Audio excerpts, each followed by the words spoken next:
অপু আর তিশার গল্প। একটি ছোট্ট শহরের গলিপথে অপু আর তিশার দেখা। অপু শহরের কলেজে পড়ত, আর তিশা ছিল একটি স্থানীয় আর্ট স্কুলের ছাত্রী। প্রথমবার দেখা হয়েছিল শহরের বইমেলায়। তিশা দাঁড়িয়েছিল রবীন্দ্রনাথের কবিতার বই হাতে নিয়ে, আর অপু তাকিয়েছিল দূর থেকে। সে সাহস করে তিশার কাছে গিয়ে বলল, আপনার হাতে থাকা বইটা আমার প্রিয় বইগুলোর একটি। তিশা অবাক হয়ে অপুকে দেখল, তারপর বলল, তাহলে তো আপনি আমার মতো কবিতা প্রেমী। সেই প্রথম কথোপকথন। বইমেলা শেষ হওয়ার আগে তারা নিজেদের ফোন নম্বর বিনিময় করল। দিন দিন তাদের বন্ধুত্ব আরও গভীর হতে থাকল।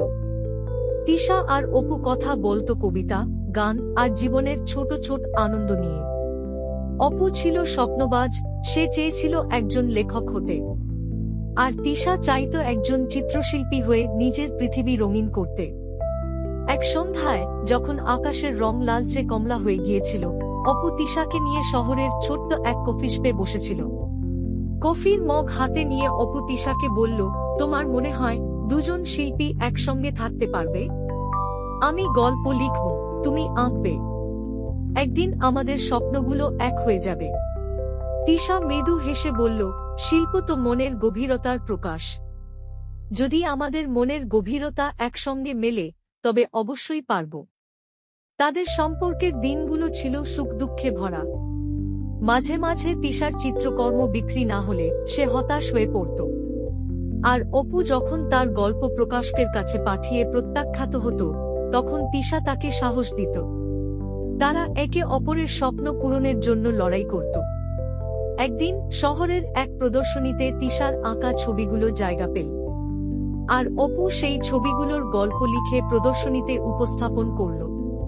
সেদিন তাদের কাজ একসঙ্গে দেখে সবাই প্রশংসা করল। সেখান থেকে তারা নতুন অনুপ্রেরণা পেল। এক বছরের মধ্যেই তিশার আঁকা ছবি আর অপুর লেখা গল্প নিয়ে একটি বই প্রকাশ হল। বইটির নাম ছিল রঙিন গল্পের শহর। তাদের ভালোবাসার গল্প সেই বইয়ের পৃষ্ঠায় পৃষ্ঠায় ফুটে উঠেছিল।